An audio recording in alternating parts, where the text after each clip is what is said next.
Hi guys, welcome to డేగా media. నేను మీ శ్రీలం Sivabhaskar. So ఇప్పుడు టాపిక్ వచ్చేసి స్వాతి అండ్ వీరభద్ర. సో ఏది ఏమైనా కూడా, ఎన్ని కారణాలు ఉన్నా కూడా, ఎన్ని రిలేషన్లు ఉన్నా కూడా, ఇలాంటి దుస్సాహసమైనటువంటి చర్యలు చేయకపోవడమే సమాజానికి చాలా మంచిదని నేను అనుకుంటున్నాను. సో దీనివల్ల ఎవరికి నష్టపోతున్నాడు, ప్రపంచానికి ఏమి సమాచారం ఇస్తున్నాము? ఒక ఆడ మనిషిని నిట్ట నిలువుగా చంపేసి ముక్కలు ముక్కలుగా కోసి తన పొలంలో పాతి పెట్టడము అన్నది ఆ, చాలా అంటే చాలా దారుణమైన విషయము. ప్రతి ఒక్కరు కూడా ఈ విషయాన్ని ఖండించి తీరాల్సిందే. ఒక వ్యక్తిని అరిచే అంటే అనవసరంగా ఎదుటి వాడి మీద అరిచే స్వతంత్రమే మనకు లేదు. అటువంటిది ఒక వ్యక్తిని చంపి పాడేసి ముక్కలు ముక్కలుగా నరికి దాని పొలంలో పూడ్చి పెట్టడము అన్నది ఎంతవరకు కరెక్ట్? అంటే రోజు రోజుకు మనిషిలో ఉన్నటువంటి మానవత్వం పోయి మనిషిలో ఉన్నటువంటి క్రూరత్వాన్ని బయటికి తీసుకొని వచ్చేస్తూ ఉన్నారు. అప్పటి వరకు మన కళ్ళ ముందు అంత ఆనందంగా ఆహ్లాదకరంగా ఉండేవాళ్ళే. అప్పటి వరకు మనము మనుషుల మీద నమ్మకంగా ఉండేవాళ్ళే. వాళ్ళకి కొంచెము తేడా రాగానే ఈ రకమైనటువంటి సాహసాలు, ఈ రకమైనటువంటి మనసులో ఉన్న మనస్సును చంపేసుకొని ఎదుటివాడి మనిషిని కూడా ఫిజికల్గా కూడా చంపేయడము అన్నటువంటిది దారుణమైన ఘటన. అరే అది వినడానికే మనకి లోపల నుంచి జుహ్సాకరమైనటువంటి ఆ సిచ్యువేషన్ మనకు కనపడుతూ ఉంది. ఎంతో మంది మన చుట్టుపక్కల ఉన్న జనాలనే మనం చూస్తూ ఉంటాము.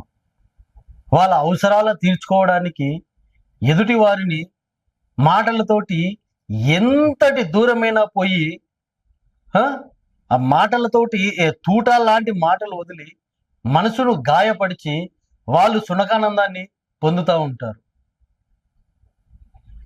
అది ఒక టైప్ ఆఫ్ సైకోయిజం కిందకి వచ్చేస్తుంది.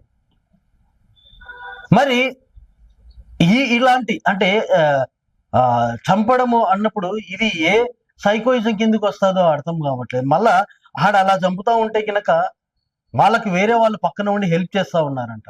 ఇది ఒక దారుణం. అంటే మనం ఎక్కడ ఉన్నాము? మనము జనాలకి అందరికి ఎవరికి అర్థం కావట్లేదు. We are under CC camera. అంటే మన చుట్టుపక్కలనే మనకు తెలియకుండా ఎన్నో కళ్ళు మనల్ని చూస్తూ ఉన్నాయి.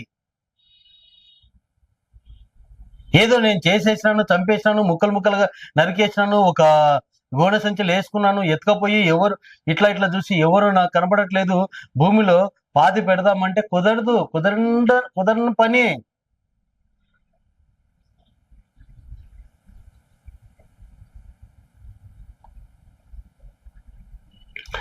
మనుషులలో మానవత్వం నలిగిపోతున్నప్పుడు రకరకాల మనుషులు రకరకాలుగా తయారైపోయి వాళ్ళు ఏం చేస్తున్నారు అన్నటువంటి సెన్స్ కూడా వాళ్ళు మడిచిపోయి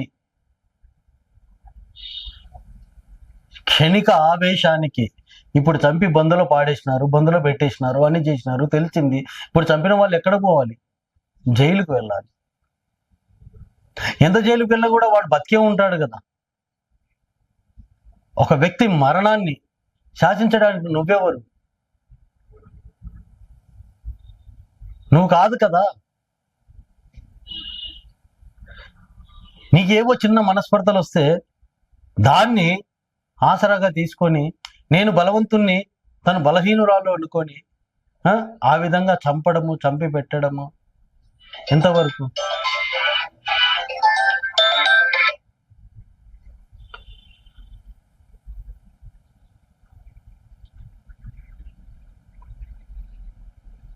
ఇప్పటికైనా ఇలాంటి సంఘటనలు జరిగినప్పుడైనా, ఇలాంటి సంఘటనలు వేరే వాళ్ళకి ఎదురైనప్పుడైనా కొంచెం ఆలోచిస్తే ఆ పని చేసేటప్పుడు, ఒక మాట అనేటప్పుడు ఆ మాట ఎంత దూరం పోతుంది, ఒక పని చేసేటప్పుడు అది ఎంత దూరం పోతుంది, నా మీద కానీ నా చుట్టుపక్కల ఉన్న వాళ్ళ మీద కానీ ఏ రకమైనటువంటి ప్రభావం చూపుతుందని ఒక్కసారి మనసు పెట్టి ఆలోచించినట్లయితే గనక నోట్లో నుంచి మాటలు కానీ మన చేతలు కానీ ఏవైనా కూడా వక్రంగా ఉండకుండా సక్రంగా ఉంటాయి. సక్రంగా ఉన్నప్పుడే మన జీవితం సక్రంగా ఉంటుంది.